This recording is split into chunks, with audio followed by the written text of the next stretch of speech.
Okay, we have to behave now. Okay.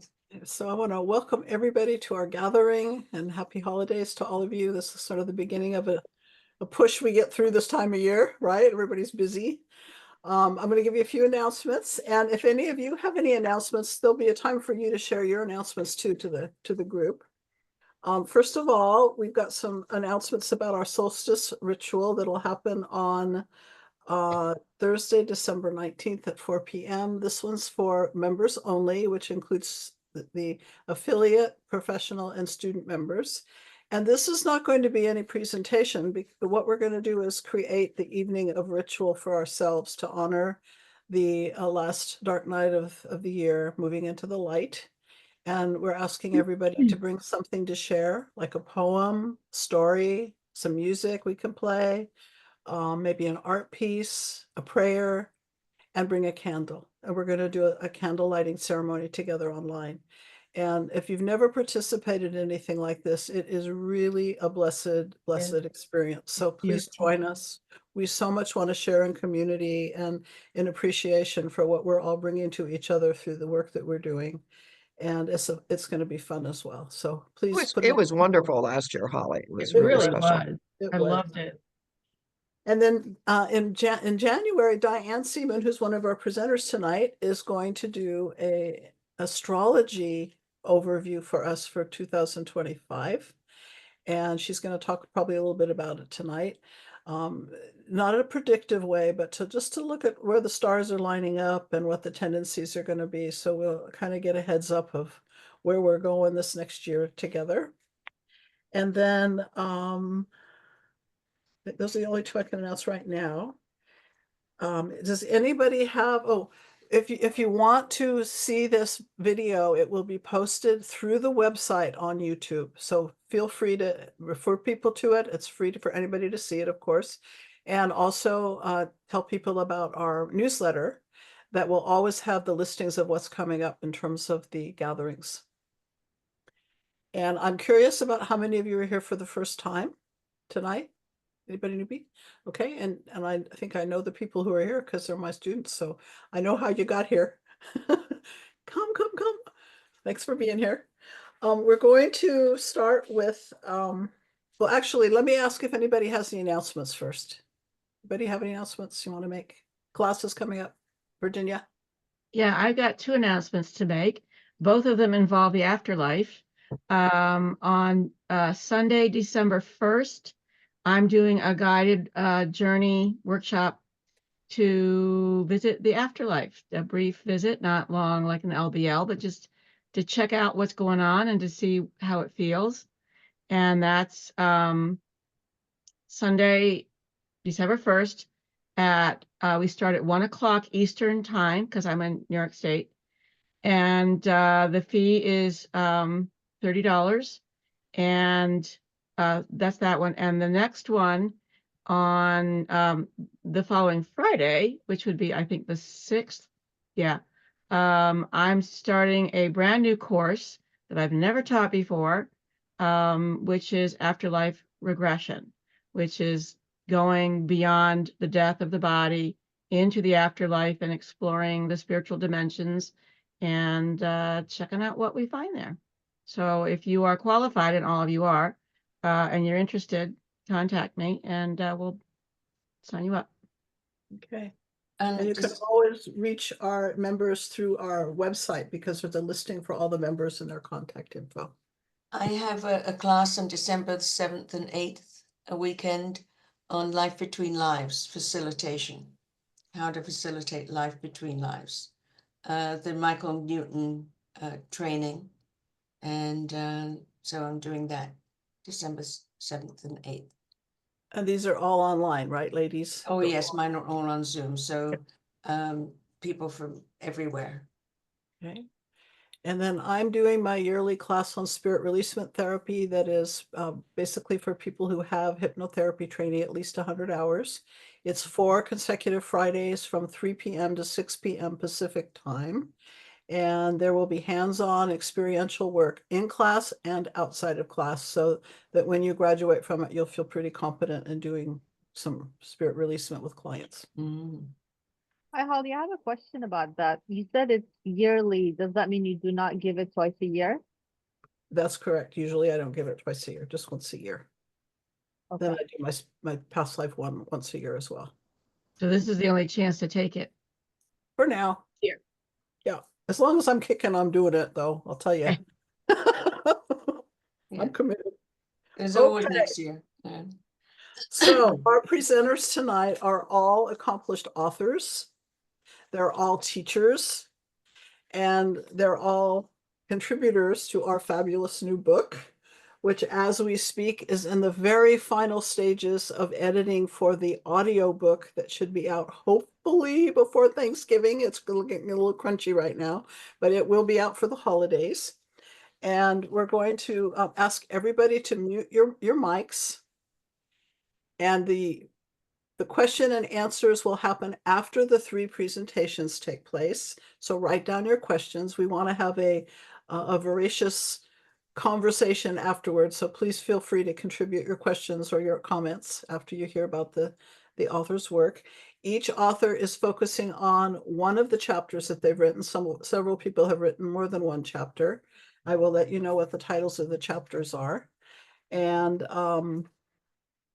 we will start with the illustrious Georgina Cannon, who is a teacher of hypnotherapy and regression therapy for many, many years. She just recently won the Teacher of the Year award at the Toronto University. Is that the correct name of the school? Toronto University. Yeah, University of Toronto, yeah.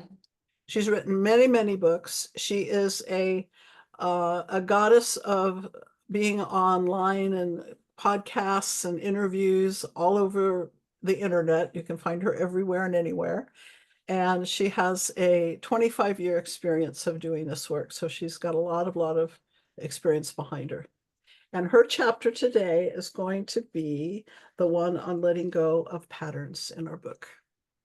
Yes, thank you, Holly, and thank you for inviting me to talk about this. And I'm going to be a bit of a renegade because although my chapter in this book, which by the way is fascinating because it's like a jewel. It has many, many facets of the one subject. So every time you turn the page, you get another view of the whole concept. It's quite extraordinary. So I know I'm promoting it, but it happens to be true. So, but my talk this evening is a little bit against past life regression. What does that mean? Well, the title of my talk is When to Say No to a Past Life Regression. And a client comes in and they ask you for a past life regression. They've come in because, they want to find out about themselves. They want to have spiritual growth. They want to have a deeper understanding of their life patterns or personal history. Or they want to let go of something that they feel that they're holding on to. But also, and a big one is that they want to release the fear of death. The one I get most often, and I swear to you, I probably get it at least twice a month, is how come I always choose the wrong person? How come I can't find the right partner? It must be a past life thing. And as I had said to the client on Tuesday, not necessarily so.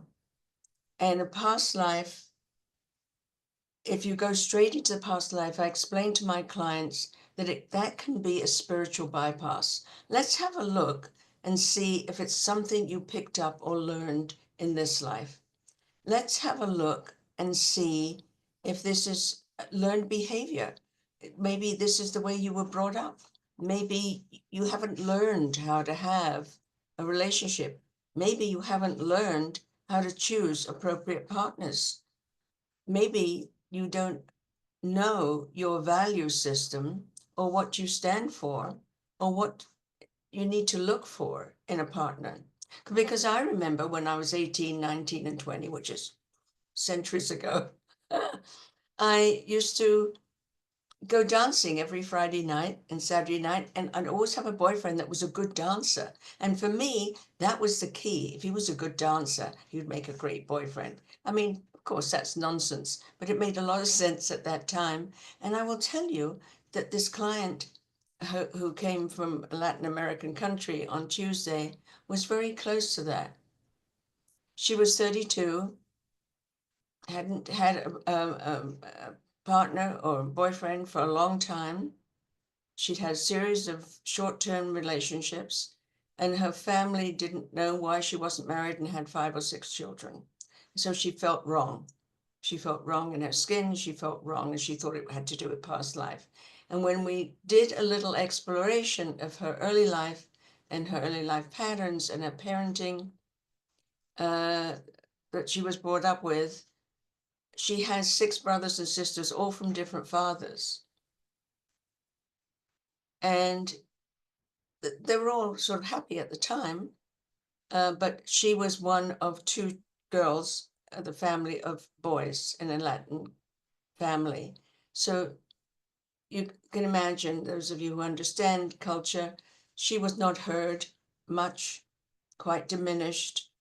So really hadn't learned about relationships and the give and take and the flow and the generosity of spirit that comes with having good relationships. So we talked about that.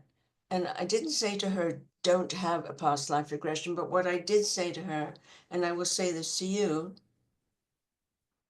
is when you, as you know, as practitioners, when you take a client or lead a client into a past life, the soul takes that client where it thinks they need to go, not necessarily where you or the client wants to go.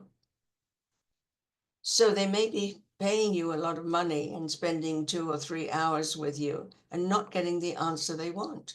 And I'd rather find out ahead of time that that's not the journey they should be taking.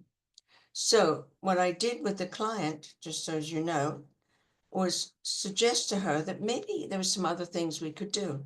I wouldn't charge her for that full past life session. I'd charge her for 1 hour.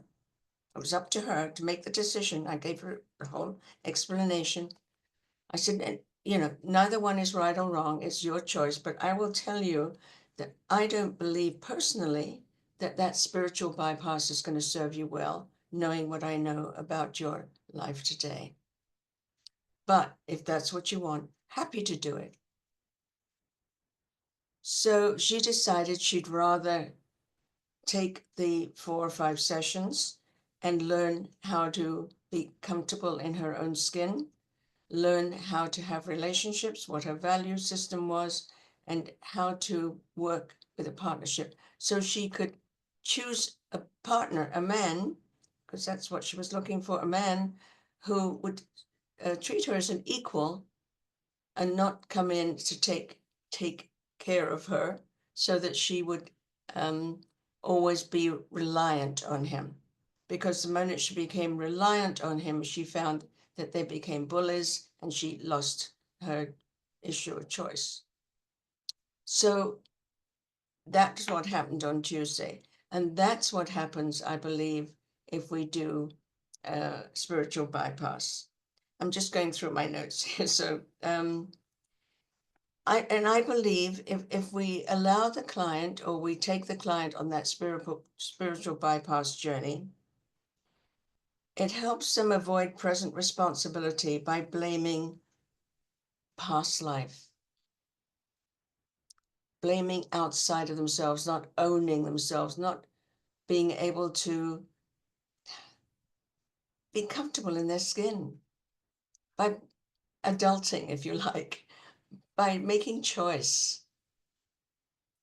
So they're relying on past life regression instead of addressing today's life problem head on. Let's have a look at this and see what's really happening here. So why do present day problems need present day solutions? Well, the importance is if you rely on past life to solve current issues, it deflects accountability. You don't own yourself anymore. You don't own who you are and what your actions are.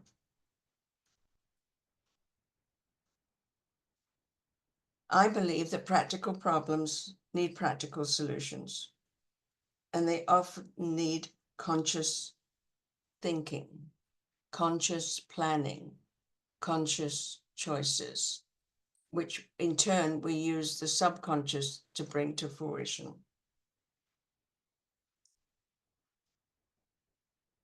So what that does, it helps the client have self-empowerment. And as hypnotists, counselors, coaches, therapists, that's what we're aiming for, is self-empowerment for the client.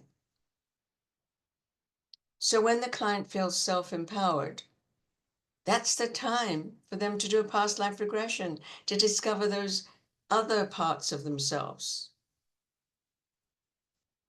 Once they feel empowered and make choices, then they can choose to do the past life regression. So my belief, we have a responsibility as facilitators. We believe we need to observe if the client is seeking to escape current issues through past life regression. I believe we need to be a guide to discuss their past and their present, and see if they are really doing an escape. This young woman had done everything that she thought was spiritual. She'd gone to ayahuasca ceremonies. She had gone to shamanic journeying. She'd done everything except look at herself today, her behavior, her reaction, and who she was in her skin. So she literally was doing a bypass. So my suggestion is that we ask more clarifying questions. Determine the client's motives for seeking past life regression. And we set the intention. And the intention is that past life regression is a tool for insight, not a one-stop solution. Mm. We emphasize that we believe in personal responsibility, and we will help, should they so choose, to reinforce the importance of applying these insights they learn with past life regression in practical ways in today's life. So the consulting, the counseling can come along after the journey when they learn more about themselves from that spiritual journey. So the benefits of past life regression are definitely profound. There's no question. It's a tool for growth, for insight, and for healing. No question. But its misuse of escaping from the present day issue is counterproductive. This is my belief system. And our role as past life regression facilitators is to guide the client toward balance, learning from the past without avoiding the present. That's what I believe. Learn from the past without avoiding the present. So let's face the present before we decide to take a journey into the past. Questions? We're How going do to you do feel questions. about that? We're going to do questions at the end. Oh, I'm so sorry. Oh, it's okay. That's Yeah. okay. Yeah. Thank you, Georgina. Okay. Our next author is Diane Seaman, who is renowned for combining astrology, psychological astrology, with past life regression therapy. And Diane has taught grad students at Columbia University regression therapy. And the last decade or so, she worked very closely with the woman who wrote the book on children's past lives, Carol Bowman, co-teaching with her. And she's written articles that have been published on past life therapy. And today she's going to talk about her chapter, which is Experiencing Emotions Matter. Diane? Okay, let me unmute. Thank you, Holly, and I'm glad to be able to discuss this with you. And I want to encourage everybody at the start of my presentation that I think what I'm going to toss out here tonight is really fertile ground for discussion. So if you want to jot down any ideas you have as I'm talking for the end here.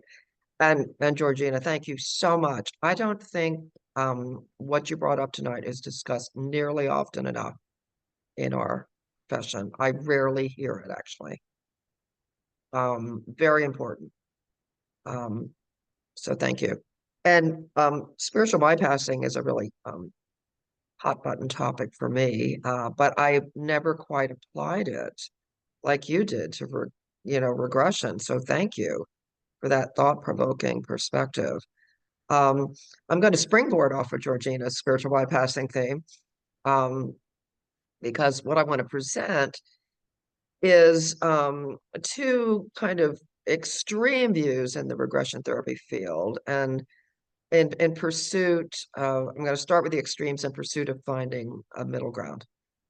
Because I've always been a everything in moderation kind of person and everything. So as far as our profession, there are some practitioners, and I was blessed to be around since the mid-'80s with APART, IART, etc., and heard some of the early pioneers in the field, including Roger Wolker, who is one of who I found to be brilliant when I took a workshop with him of several days duration. And I love his work. I love his book. I'm kind of Jungian oriented, so I like his approach. The reason I'm bringing in Roger from the get-go is Roger kind of represents the one extreme that to clear past life patterns, one has to do emotional catharsis. It's a must. It's a must do. Okay.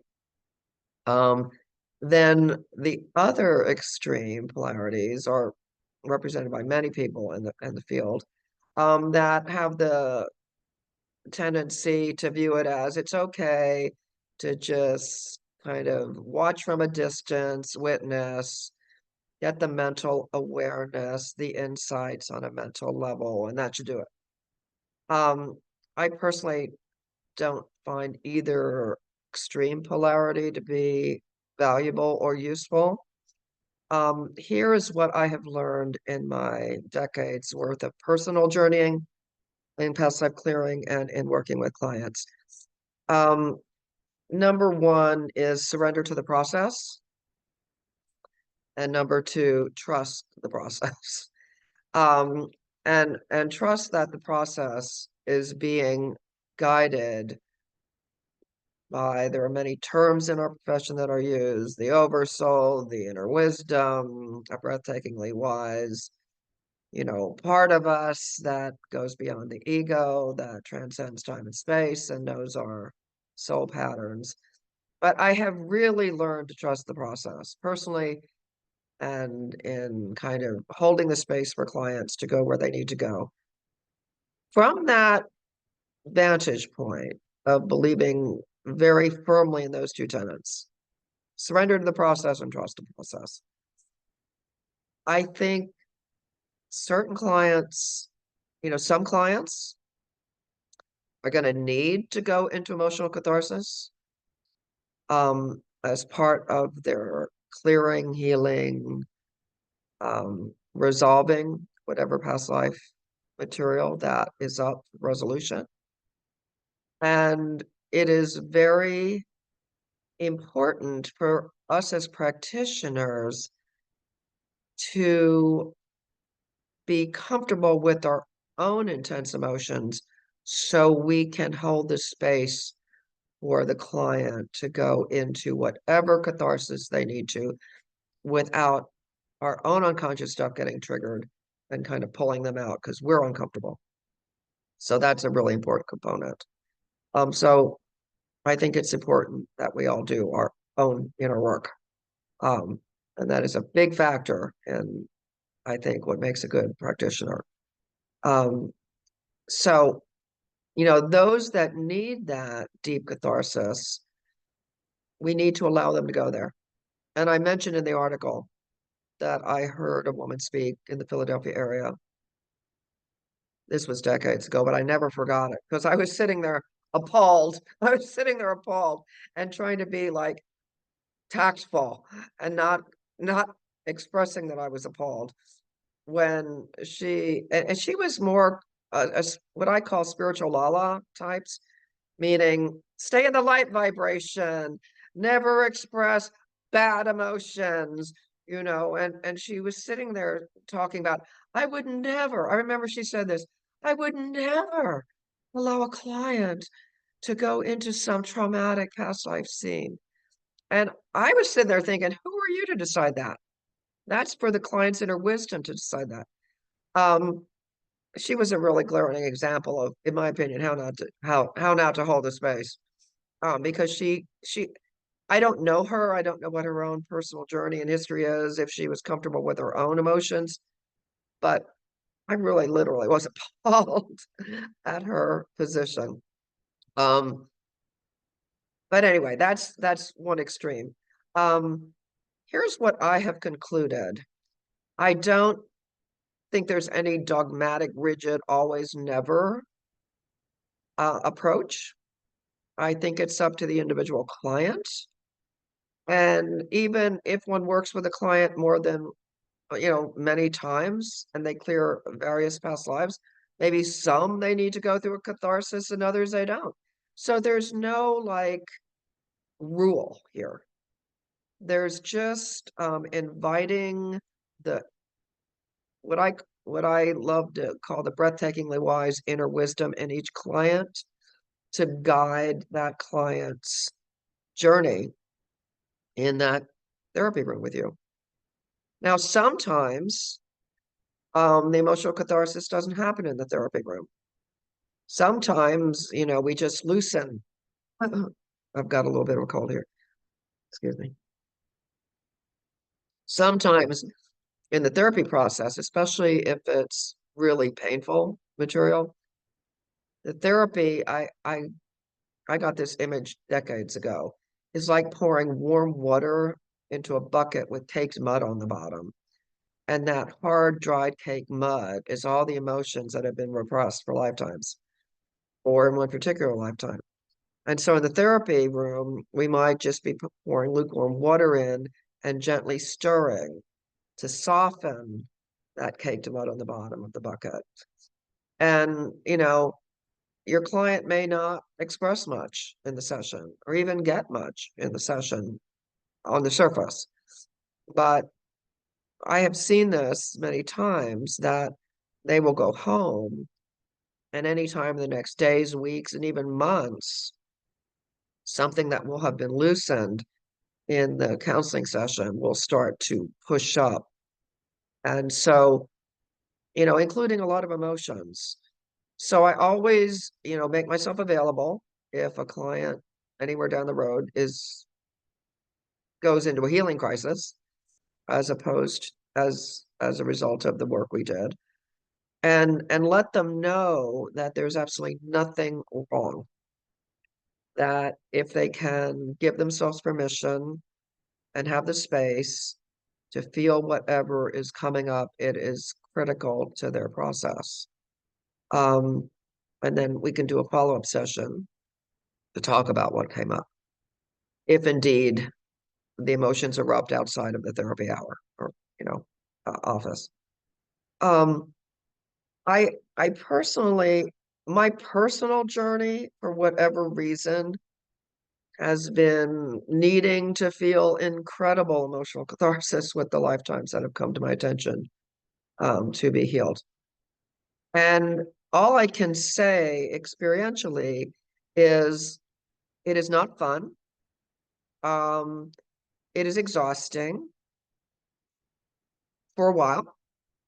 But as a result of being able, and I'm so grateful that I can flush all this out, down the road, I always feel clearer and lighter. So there is a payoff if indeed part of the journey for ourselves and our clients is emotional catharsis, if that's part of their process. It's like, initially it's difficult and painful, but the end result is one, I think, becomes clearer and lighter. And I think there is a big shift in the energy field. And I also firmly believe that a lot of emotions that are stuck in the body, or or the emotional etheric body over lifetimes, really can kind of implode going inward and create disease, physical disease, and perhaps depression, and some, challenges in that way. So I did write in the article about a client who was this mainstream guy. He was a young guy in his mid-30s at the time. And he was real mainstream. He worked for IBM, for God's sakes. He was a corporate guy.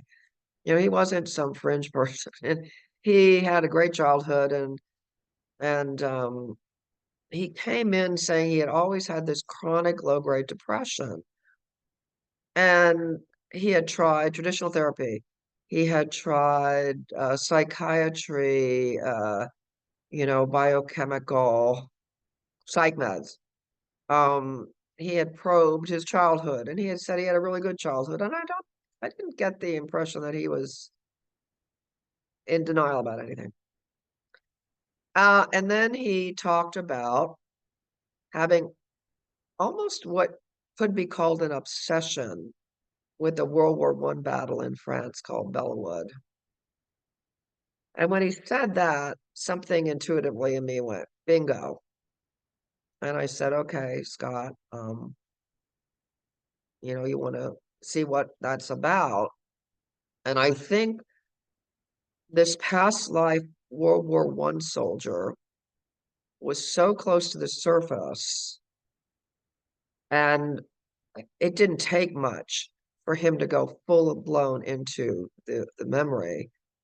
And his memory wasn't just a witnessing. His memory was almost like dropping in to 1918 at the Battle of Bellewood in France. He was there. And we've all experienced this where we go there with them, and I was there with him, witnessing, thank goodness. And he just went into blow by blow descriptions of what was happening on the battlefield with an unbelievable amount of emotional catharsis, sobbing, and agitated and crying. And it was in the early days of my career. So this was like the first, like, holy Toledo, I just, thank God I knew to surrender to the process even then.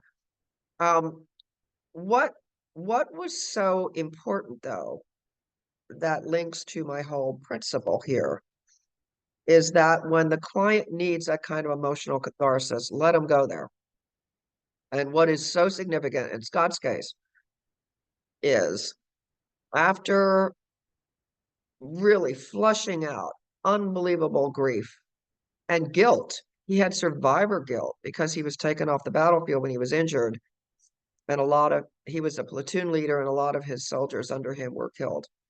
So he had survivor guilt. He had enormous grief. He blamed himself. And all those unexpressed emotions that he had never processed or talked about for the remainder of that life, and I think he lived up into the 1940s. So for another 25 years or so, he had died with those still lodged in there, were really feeding into his depression. And the really key point here is, after he did this catharsis, he felt a lot lighter. And friends said to him, Scott, you seem different. You don't have this heavy cloud hanging around you anymore. And it certainly wasn't an extreme depression that he wasn't functional. He had a really good job for IBM, but he just had this low-grade chronic depression. After he flushed out all these emotions and accessed the source of the depression, the depression lifted. Now, he did a few more regressions after that. There were like a few layers to peel off, but the impact of his initial emotional catharsis was enormous in that people were actually observing his change, a change in him. So that alone is a testimony to when the client, it's important for the client's process to go into emotional catharsis, to hold the space and allow them to go there. And I look forward to discussing other views on this at the end, and I'll pass it on to the next one. Thank you. Okay. And Virginia Waldron will be next. Virginia is the editor of our IBRT newsletter on the board of directors. And she has a 2-volume set of past life regression training books that are fabulous, that I refer to a lot in my work. And her chapter that she's going to discuss is one of, I think she's written 3 chapters in the book. She's going to talk about the introduction to the book and the sort of the basic background of regression therapy. So take it, Virginia. Okay, thank you, Holly.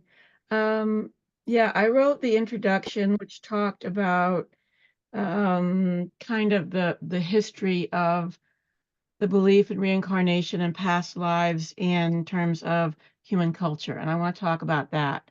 That is actually, that chapter started out as a part of my master's degree thesis when I was getting my master's degree. And the title of the thesis was Past Life Regression as a Healing Modality. And I did that one chapter for the thesis for myself, because I always want to know where things started. I want to know where they came from. What was the initial root source of this concept or idea or activity or pattern, so I can better understand it. And there were 2 parts to this that I want to discuss tonight. The first one was, where did it start? Where does the idea, the concept of the preexistence of the soul, the transmigration of the soul, where did that start? And the second one was looking at the various structured belief systems in our cultures today, primarily the Judeo-Christian belief system, Judaism, Christianity, and Islam. And does the belief in reincarnation and past lives have a place anywhere in those belief systems at any point? And so the first one, what were the roots? Most of us believe that the idea of reincarnation and past lives started in the Eastern belief systems, Hinduism, Buddhism. That's where most of us Americans anyway today, well, it started in the East. In fact, it did not just start in the East. I did some research. I love doing research. I did some research trying to find what other cultures, what other time frames are the ideas, the concept of the preexistence of the soul, and the transmigration of the soul, where this occurs. And what I found was pretty much every culture that has any kind of recorded history, historical documents, because that's all we can check. We can't go back into prehistorical because they didn't write it down. There's a mention, some form or other, around the world. It's global. In the New World, in the East, in the West, everywhere. You go back far enough, you will find reference to the concept of we live before we are born, we live after we're born, we're going to come back. There may be different variations, different flavors of it. For example, in the Eastern traditions, it's more common to find that there is not a lot of individual control or choice. You're on the wheel of karma, you stick it out until you're done. Whereas in the West, we believe that it's much more of up to the individual, and we are the ones who create the path we're going to live. Another difference would be that some cultures like in Tibet and the Inuit in northern Canada, believe that when we choose our new life, we're going to choose to come back and be with the same village, the same tribe, the same family as we were before, because obviously we want to come back to where we know everybody. We know we're going to be welcomed. So that's their different beliefs. So there's different variations of it, but it occurs everywhere. Native American, they believe that the Great Spirit, and this is not just one or two different areas, this is cross-cultural. In general, the Native American beliefs were that Great Spirit was everywhere, trees, plants, animals, people, and that they could come back and did. They were recycling. In obviously in India and in ancient China, in ancient Egypt, it's everywhere. It was only when the Christianity came through with their ideas about that there is only one life and that we only have one shot at it, that it became a non-entity. Okay, and so that answered that question for me. And the other question was, is there evidence that the predominantly Judeo-Christian Islam cultures, because that's what I'm most familiar with, was it ever part of their structured belief? And in fact, it was very much so. It was very much in the Judeo tradition, in the ancient scriptures, the Torah, they talk about how someone, they said a man, but you know, it was a patriarchal culture. They say someone has to complete all 613 commandments. 613 is an odd number, but that's what I read, before they could be considered perfect enough to regain heaven. And in Islam, it was very much part of their ancient text, and the Sufis today, which are kind of like their mystics, still very much include reincarnation as part of their belief system. And the Christians, oh yes, very much so. You got the Gnostics, you got the Essenes, you got the Egyptian Christians. They all included the belief in reincarnation. And there were in fact, the early Christian writers wrote about it. For example, Origen was a 2nd century, 3rd century early Christian philosopher and teacher and person. And he wrote about the preexistence of the soul. He wrote about how we reincarnated in different dimensions and different planets. Hello. The problem is that when it was, I want to say the 5th century, 426, 526 AD, the then Catholic Church, in an effort to gain more political power, decided they were going to have a common book of dogma, and the French Pope and the French King and some other individuals decided what was going to be in that book and what wasn't. And that was going to be the structure of their belief. And one of the things they took out was the idea that we exist before we're born, we exist after we die, and we come back and recycle as much as we want to. That was removed, and then stated as anyone who believes in that or preaches that or teaches that is a heretic. And many of the writers, including Origen, their writings were destroyed. So most of the material that we have is referenced from other sources.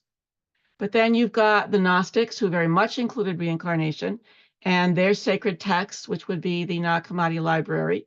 And then you've got the cryptic thing. No, anyway, you've got other ancient writings that have come to the surface, and they're definitely including the belief system. So up to that conclave, it was part of the Christian belief as well. And Jesus taught it and spoke about it. And then it was removed for political reasons. And from that point on, the Catholic Church insists that it never existed in Christianity. Not only did they remove it, they claim it was never there. So that's their deal. but that was my sort of moment of, okay, this is something that I want to dig into and explore more. And I did. And I found out these things that made it so much easier to feel safe to come out of the past life regression closet and talk about it with people and say, this is what I do and this is what I'm interested in, because I don't feel like I have to hide anything. It's not my problem. So that's why I wrote that chapter for my thesis and also for the book, to explain that this is something that all human beings around the world, cross-cultural, had an inkling of. And to me, that says it's not based on one culture or one time frame. It's global. And that's what I wanted to say in that chapter. So that's me. There you go. Thank you. Okay, so we're going to return to our group energy here and take questions, responses. If anybody has any comments, you're welcome to share. If there are specific questions you want to address to a specific person, just speak to that person. Romy. I have a question for Georgiana. So with your client, they wanted to come for past life when you recommended the others. What do you plan on doing for the next, like, session 1 and 2, 3, and 4? Georgina, unmute yourself. Yeah. When I did on that first session, and I said, first thing I'm gonna do is, how do I have an agreement that you take care of your day-to-day homework, and I'll take care of with your subconscious mind. She agreed to that, because I'm not gonna replace removing her responsibility, right? So I got that agreement. Then what I did with that, I think we had something 20 minutes left of the hour. I did some inner child work, and she started to cry when she was doing the inner child. And I gave her that as homework, that she has to do that every night. That will help build up her self-esteem. That will help build up her feeling of self-worth, because she wasn't heard when she was a child. Now she can listen to herself as a child and have that interaction. The second, I did one other thing. I'm trying to think what it was. Oh, it's a protocol that I developed in the clinic called the jars, where you change labels people have given you. So we did that. I also gave her some homework. She was pretty solitary, and suggested that maybe she could look around for some volunteer work. So she starts meeting people who have the same interests that she does, but who also have an interest in the betterment of humankind, right? Human beings. So it's not so focused on, I want to find a mate and I've got to have children because that's what's expected of me. Okay, so plus I gave her the title of my book called The Third Circle Protocol, and I told her she can get it from the library or she can buy it, because it's about relationships, and told her she's got to work on her values system. What does she stand for? Does she know what she stands for? She didn't even know. So, because we talked about that briefly. So until you know what you stand for, how can you, if you don't know yourself, how can anybody else know you? And how can you find your tribe? How can you find your partner? So sent her home with those things, and seeing her next week, and the work will continue. And when she's ready, we'll do a past life regression. Does that answer your question? Romy, you're on mute.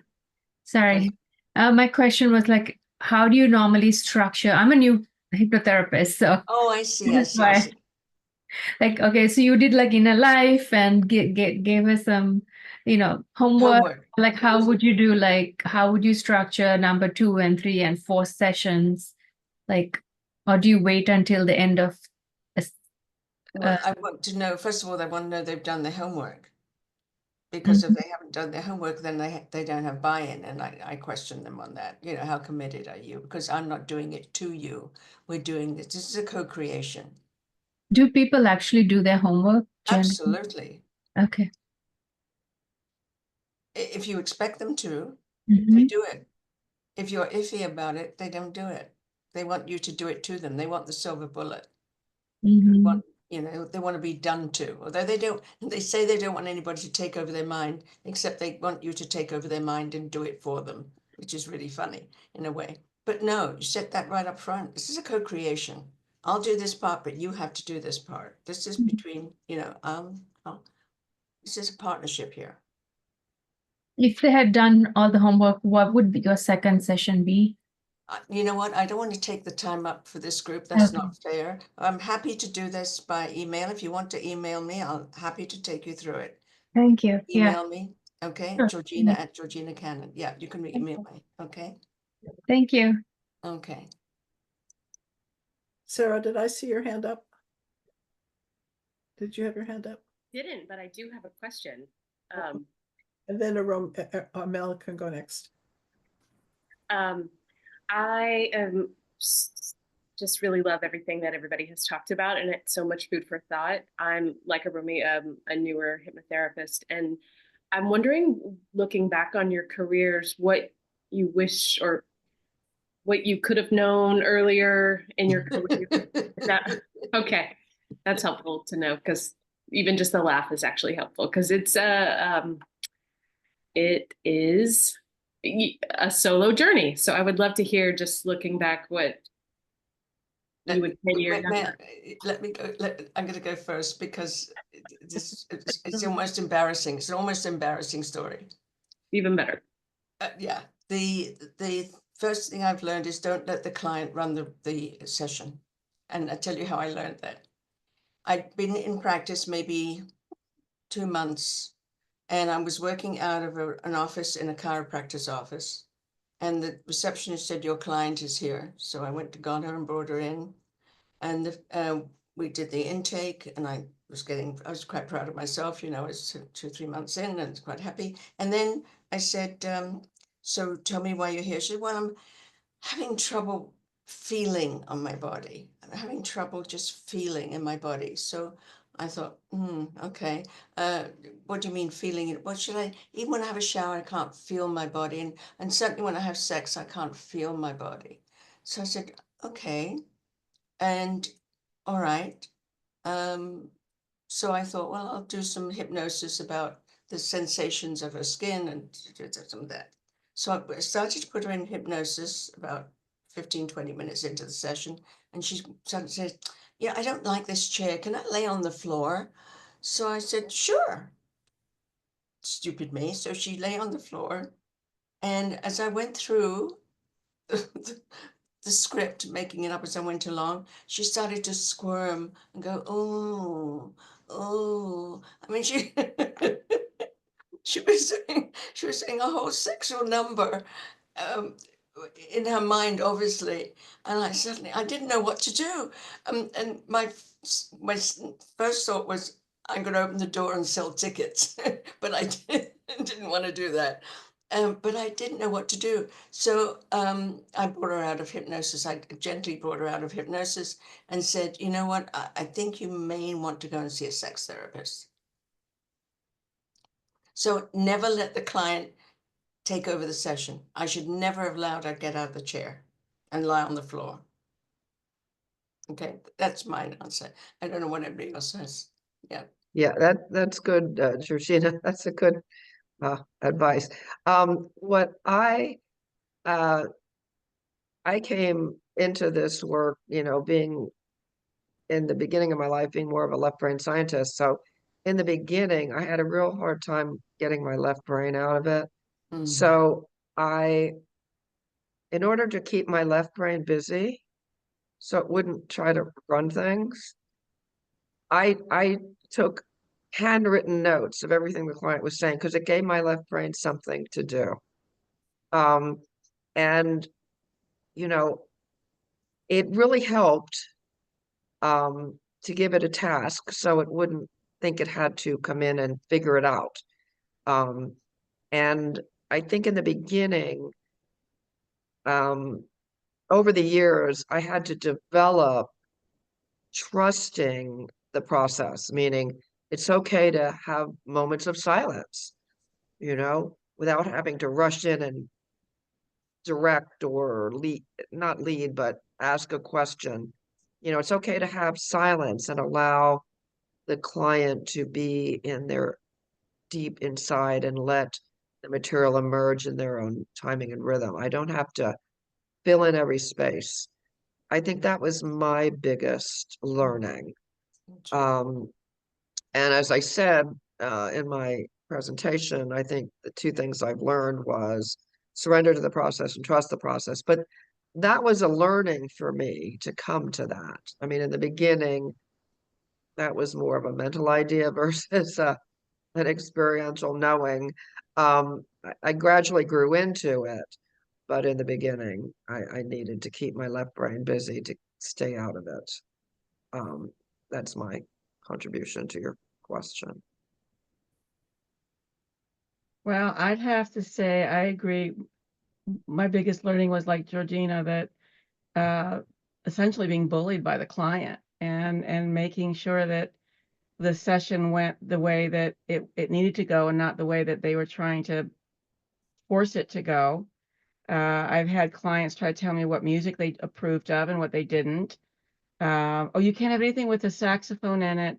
I don't like saxophones, or no, I'll bring my own music. I don't like any of your music. But the other one that I learned early on, thank God, was not to be so hungry that I would take on anyone that would call me, even though it was inappropriate, or I wasn't qualified. And I learned that with a couple of bumps and bruises. One in particular, I forget what it was that set off my alarm bells, but a guy called me and we talked for a bit, and then he made the appointment. And afterwards, I was like, I don't think I want to be alone in the same room with that person. And so I told I was sharing an office at this point, and then next door was a lawyer's office. So I went and told my office mate, when this person shows up, I'm going to leave my door open a crack. If you hear me talking loudly, please come in. And then I went next door to the office that was right next to mine, and I told the secretary the same thing, and she looked at me like I was crazy. I said, if you hear loud noises in my office, would you call someone? And afterward, the guy never showed up. So, dodge a bullet on that one. But afterwards, I realized if I feel unsafe being with this person, I probably shouldn't be working with them. And I have to discern better who I would feel comfortable with and who is pushing some buttons and sending up flags. So that's my contribution.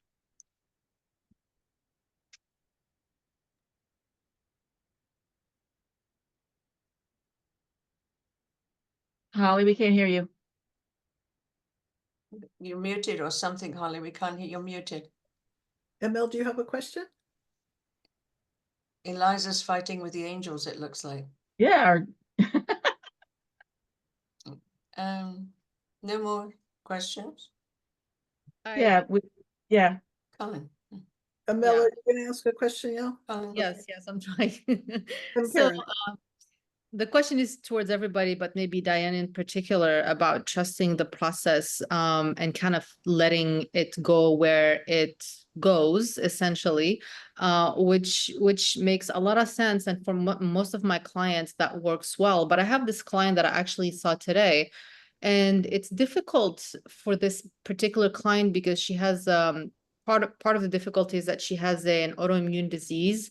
And so she's very low in energy. And so the process only with her seems to not stick anywhere. It just, there's a lot of silence, a lot of I don't know, I can't feel, and this and that. And it's with her, I find it harder to even know where to go because, yeah, it's unclear and nothing sticks. Well, to answer that, you have to you got to find a fine line between trusting the process and allowing the client's inner guidance to, flow in the session and avoiding the trip ups that Georgina and Virginia talked about of letting them take over. You know, it's a fine line and you got to discern intuitively, which is when it's appropriate. And, you know, some clients, you know, just can't go there. I mean, I don't know any regression therapist that has 100% success rate. True. And I could be wrong. But some people aren't ready to go there, you know, into those levels. And no matter what you do, or no matter how good you are,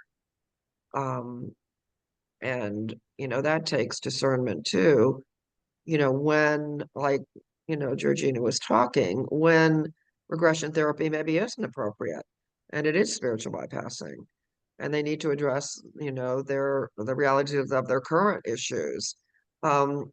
It it really, there's no one size fits all, I think, is another tenet that I'd like to pass on to those of you who are beginning. You know, we all have our techniques and we all have our, you know, tools that we use, and we could use the same tools with 5 different people, and 4 will have tremendous success and the one won't get anywhere. Yep. So I don't know if that answers your question. I often say to a client, on a scale of 1 to 10, how much do you really want this? And if No, it's that's excellent. and if it's below 7, I say, you know, I think you need a little more time. And if it's above 7 and then it still doesn't stick or they can't get there, I say, let's pretend. Tell me what it is that you need to do.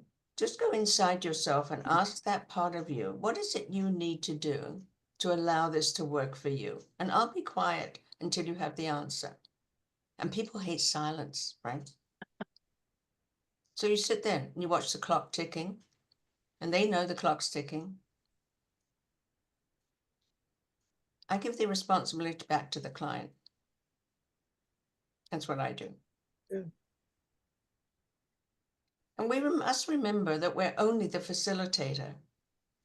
That's all we are. We shine the light and enable the client to go where they need to go or they want to go. We can't make them go. We don't, you know, we show the way and they either go or they don't go. Yeah, those are excellent points, Georgina. I think it's so important, and I like your presenting the scale of 1 to 10 to them early Yeah. on. That's a good Yeah. concrete way to do it. I think it's so important in our culture, where people tend to want quick fixes and to be, you know, somebody do it for them.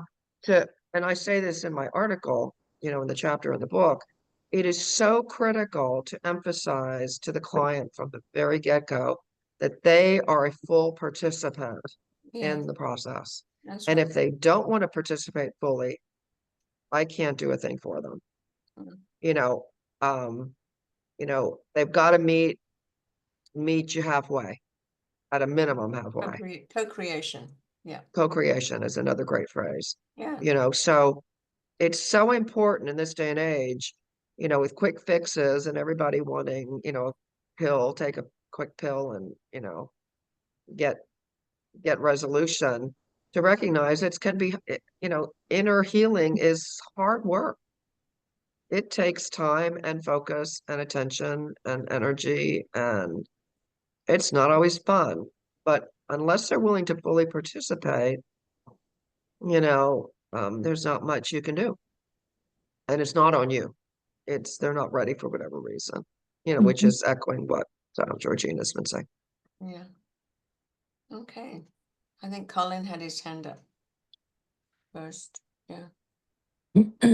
Thank you. Yes, I was just intrigued by Virginia's talk, and I just wondered whether you'd looked at the Australian Aboriginal population and their beliefs, because I think they have some quite unique ones with dream time and how they. I've read some about that. I didn't go very deeply into that. I just was No, I didn't look in that one very closely. I did touch on it, and it kind of went along with the flow of what I was finding, so I didn't go any deeper. Okay, thank you. Is there something we need to know or something you know that you could share, Colin? No, I was just I'm intrigued by the concept that I believe, and I'm not an expert on this at all, is that they more or less believe that our current time is a dream time. Yes, Oh, right. Yeah. yeah, I've read that. This is not Mm. this is not the reality. This is Right. a dream. The reality is when they go inside and experience what they're experiencing. I Yeah. was wondering how that would fit in with the concepts, and or whether it just inverted them. I'm not sure. I just Well, if I look at it from the perspective of believing that the soul exists before and after death, I think that works, that goes right along with it, because we don't die. We just keep going. We have all these dreams.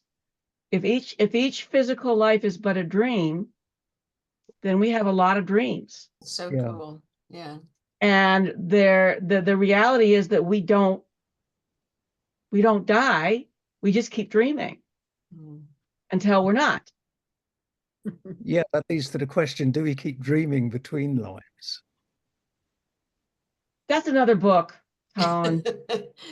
That's good. That's called the interlife, Colin. That's something we Yeah, need. we're gonna work on that book in a couple of years. IBRT will do what they can. That's yeah. Karen, you've been waiting a while. You want to go next? Sure. Hi. I have a question about tricky situations that newer hypnotherapists might get into when doing past life regression therapy. What are some of those typical difficulties or challenges that you get used to over time? Maybe other than what you've already explained. Recording. That was interesting. Anybody want to respond to that? I would say a client going Mhm. somewhere totally different. Like, I want to see this and experience this and find out this, and they go over there. Yeah. And you're like, Soul takes- okay, Yeah. we're gonna have to, because it's always ad-libbing, it's always improv. You don't know what they're gonna say next. So you always have to be prepared for okay. And if something comes out that you're not really expecting or hadn't discussed, for example, I had one client who lovely gentleman, went into a past life as a sociopath serial killer. That was a challenge for both of us, because the whole time his conscious mind was going, while he's talking about murdering these 7 women and thinking it was a hoot. Didn't expect that. That's why we tell the client the soul takes you where it thinks you need to go. Yeah. To learn the lessons you need to learn. Does that answer your question? Well, it seems like then as a new hypnotherapist, you need to figure out how to bring them to some safe place before they leave your office, like just feeling settled. I don't mean like they're going to go out and be a harm to others, but some kind of understanding or way to position it, and not just, okay, the hour's up, bye-bye. No, we always make sure that they're okay before they leave the office. That's part of the protocols. Yeah. Always. Part of the protocol. Yeah. Yeah, one thing I do, and it's very practical and earthy, I always have a bowl of almonds in the room and offer them food to get back in their body in the present. Yeah. And suggest also to them that if they have the time, that they not jump in their car and drive in heavy traffic right away, but to take 10-15 minutes or longer if they can, to just be and walk in nature, if yes, I mean, I worked on my farm, so there was a lot of earthy area, and I invited them to just walk around the property if they wanted to. Now, you know, if you work in an office park, then you might not have the facilities for that, but I always encourage them, you know, they may not be able to sit there in their office, but I offer them food, like almonds, something like that. And I encourage them not to jump in their car and drive right away. In fact, when I schedule a session, I encourage them to schedule it when they have open-ended time on the back end and the front end, but especially on the back end, so that they don't have to go tearing off into some complicated life situation, including driving in traffic. You know, so that's how I handle that. I like the almonds idea.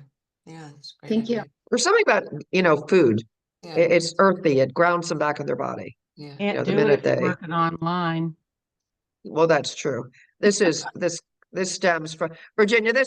I worked a lot more in person than online, you know. Same here. And I still Same kind here. of have that mindset. It's funny, I Well- was just thinking about that. I could eat the almonds, and I wonder if that would make them feel better, because I do all my I work on think Zoom. what you can suggest to them, maybe when you schedule it, you know, Yeah, please have some, you know, nuts Sure. or something you like, Or at least a know, bottle of water. or at least a bottle of water. Yeah. But I think something earthy like food is a little more grounding than even water. You could suggest to that. I did so many more sessions in person than online because, okay. you know, I've only been doing online for a couple of years and I did Same decades in here. person. So I still have that mindset of what I use in person. But you can just translate that online and suggest that the client have a Sure. little food with Okay. them in the room. Hey, Go and get Kathy, a cup you of have a tea. question? Kathy? Yeah? Thank you. I was taking notes, so thank you for your patience. My question is for Diane. I am fascinated by the man who was in the war. That was Diane, right? Mhm. Yeah. And I just want to go into that time with him. I'm a brand new hypnotherapist also, just took the past life regression course from Virginia Last Um, weekend, last weekend. brand new. But I've been through some past life regressions myself, before Virginia and with Virginia and with my client, my fellow students. So when he was, obviously sobbing and crying and very upset and experiencing all this pain, how did you know to let him do that and whether or not to let him do that? As far as, not bringing him to safe place or something else. I admire that you let him do that night. It sounds like he That's a really needed really it. good question, Kathy. I'm glad you brought it up. I think it's because I had done so much of my own emotional catharsis in my own past life work that I had learned to trust it. And it was an intuitive knowing that this is what he needed. And I I trusted the process. I trusted his process because I had experienced my own process, and because of my own experiential knowing with my own process that I learned to trust, I could transfer it to the client. And I can't emphasize enough that our own past life work on ourselves is so instrumental in what we bring to our work with clients. Does that answer your question? Yes, thank you. I don't know that I have ever felt alarm in a session with wherever a client was going emotionally. And I just guess I trust the process and their own inner wisdom that this is what they need. And I have never had any negative results, Kathy, if that helps. Mm-hmm. Yes, it does. Thank you. And yeah, but I think you've got to be comfortable in your own emotions. Sure. And people that aren't comfortable going there themselves are not going to want to allow anybody else to go there. You All know, good so therapists have a therapist. yes. All good So you've therapists. got to be comfortable with your own stuff and your own intense feelings, including grief and anger and all the so-called negatives, which I hate that we label emotions negative and positive. I think that's just so off. Right. You've Right. got to be comfortable with it in yourself so that you're not going to panic when somebody else goes there and triggers you. Yes, of course. I get that. Yeah. Thank you. That's just what I would suggest. I don't know why, I just felt like it was perfectly fine. I have no idea. It was early on too in my work. I don't know. Maybe I just had an instinct about it. I don't know. I can't Mhm. logically explain it. But it had nothing but positive results, Kathy, and that's what I want to emphasize to you. Because he had tried traditional psychotherapy, he had tried antidepressants, you know, through the psychiatry, Yeah, all you of know, those model, things. And it was and like he really nothing needed, alleviated his low-grade chronic depression until he went there and yeah, flushed out all those emotions that World War I soldier had died with.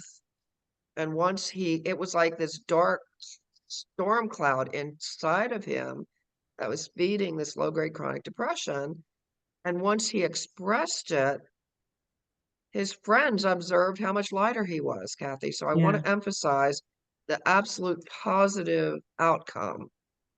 Okay. You should write that story. Well, I did write it in the chapter. Oh, you did? Oh, it's in the chapter? Oh, sorry. I It's didn't in the read book. Yeah. In the book. Yeah. You just haven't gotten a chance to read it yet. It's in the book. Oh, good. Yeah, But thanks for your question. It's a good one. certainly. Any Thank further you. questions or comments? Karen? Yeah, follow-up question to that, Diane. So as I understand in the interlife, we're working out what we needed to work out. So let's say World War I or II didn't catch World War I. It was World War I. It was 1918 battle in Okay, France. yes. So wouldn't he have, like, I don't understand how we work things out in inner life, but then we still carry some residue forward. Is there a theory or a concept about that? I'm not sure I'm the one to answer that. I've got an answer to that one. Okay. I had a client who was a young man who went into a past life, and he was, how can I explain him? Very white Anglo-Saxon is all I can say. If you lived in Toronto, I'd give you another explanation, but very brought up in a very wealthy, white, privileged family. He was now living in New York City. He left his family and he was living in New York City, working for a bank. And he went back to a past life where he was a guard in a concentration camp in the Second World War. And his role was to lead the people, mostly Jews and gypsies, into the gas tanks, but strip them of their jewelry, take their shoes, their names, and all of that. So that was his role. And he was sobbing as he was doing it. And he just went through it. And when he came out and he said, "Oh my God, I was so awful. What an awful person I was." And I said, "Yes, but look at the lesson you learned. What do you do in your spare time these days? What is your, when you're not working, what are you doing?" And he looked at me and he started to cry, but he cried differently because he was working with an organization in New York City to help the young men with AIDS living on the streets find homes. That's what he was doing. So his soul was balancing. And when I tell my clients is, well, that part of you's done. Isn't that great? We're all so many parts. Now that part of you is done. So now you've got other parts to live. Which part are you going to choose in this life? Does that answer your question, or at least some of it? So I was thinking about when an illness carries forward, like let's say that soul who had gone through the World War I had spent some time before coming back. And in that time before coming back, one can learn their lessons. So why do we come forward with depression into the next life? Because From that previous life. well, but when you bring them out of their life, you carry with you. If you go into the past life, when you do the protocols, you do all the forgiveness and the learning, the wisdom, and you leave it behind. We know there's, first of all, there's genetic memory. We know there's genetic memory. There's also soul memory. Mm-hmm. And that soul memory. Yeah.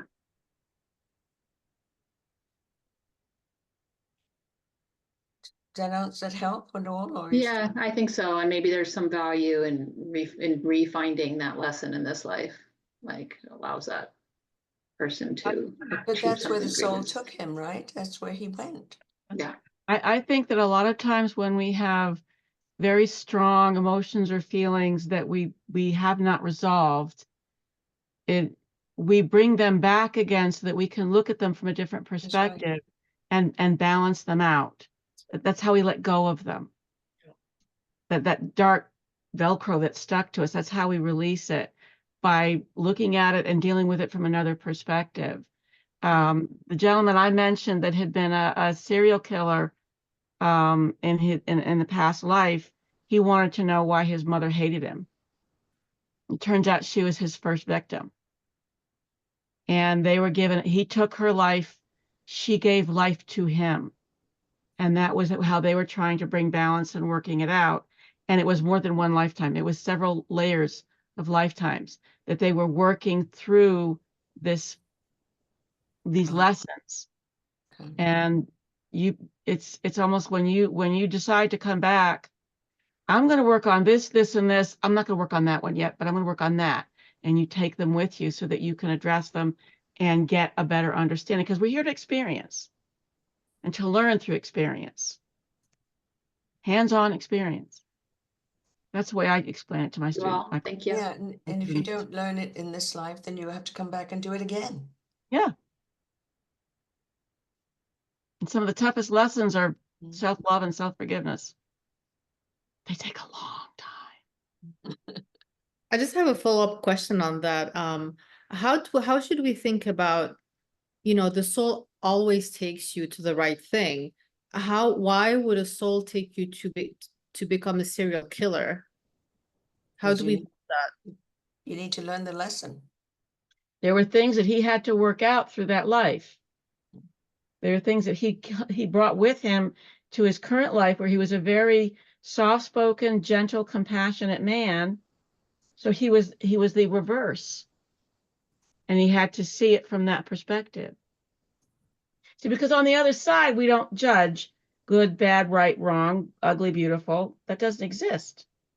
We're just experiencing it. So he wanted to see it from another angle and work through the stuff with the one who was his mother.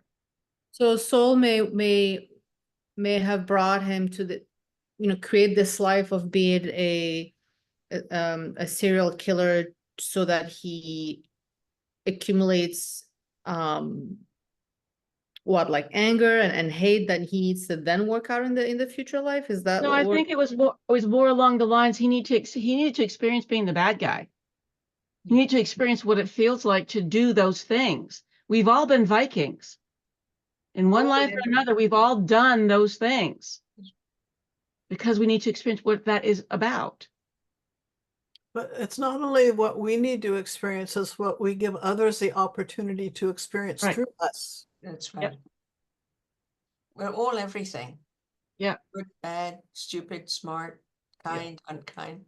And in the inner life, there's no duality. It's all just a neutral oneness, because it's all the same thing at opposite ends of the spectrum. You have to be in physical form to experience those dichotomies, those tensions. That's where the karma plays out. And I'd like to share on this topic, with these extremes that Virginia's bringing in with this client who is soft-spoken, compassionate, and then remembered being a serial killer. This isn't about past life, but it is one of my all-time favorite movies, and I want to recommend y'all go find it somewhere. Came out in 1982, would you believe? It's a Jim Henson film called Dark Crystal. Oh, yes. I think it's one of the wisest films I have ever seen, because the whole tenet of this film is that there's two groups of beings. One are the evil, dark, nasty as hell Skeksis. Okay, and they are just vile. Anybody see this film? Dark crystal. Okay. And then the other more group recent version. are the gentle mystics. So you have these two extremes, similar to this soul that Virginia's talking about, with this compassionate man who was a serial killer. It's like these two extreme polarities. And in the film Dark Crystal, it's such a brilliant plot. And it's an animated film, by the way. And Jim Henson is a brilliant. He's the Not one that created animated, it's live action, stop action. They're puppets. They're puppets. Yeah, they're puppets. Yeah, thanks, Virginia. They're puppets. And so in the course of the film, you start to notice that, like, if one of the gentle mystics cuts his hand, one of the Skeksis' hand bleeds. And by the end of the film, you realize that these nasty characters and the gentle mystic, loving, peaceful characters are two aspects of the same self.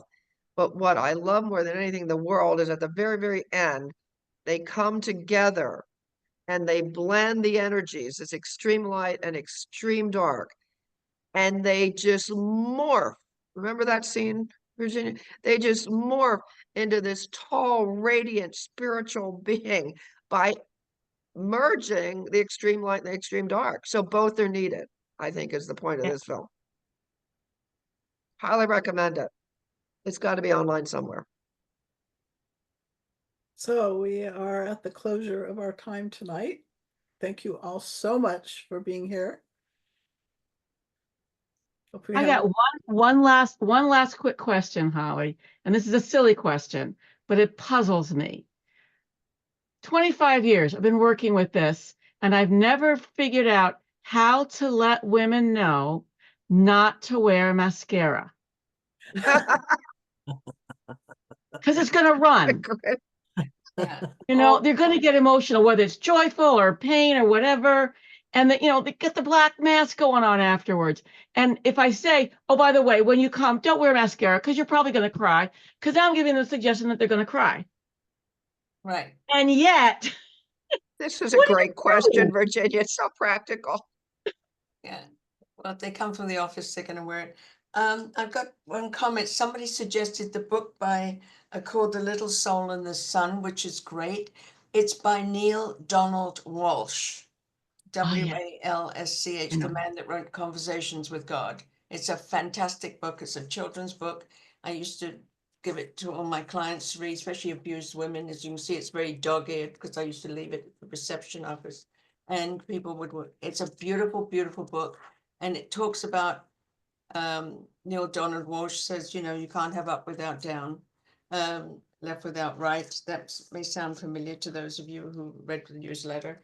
But it's about how the soul decides. And who decides to be the bad guy and why.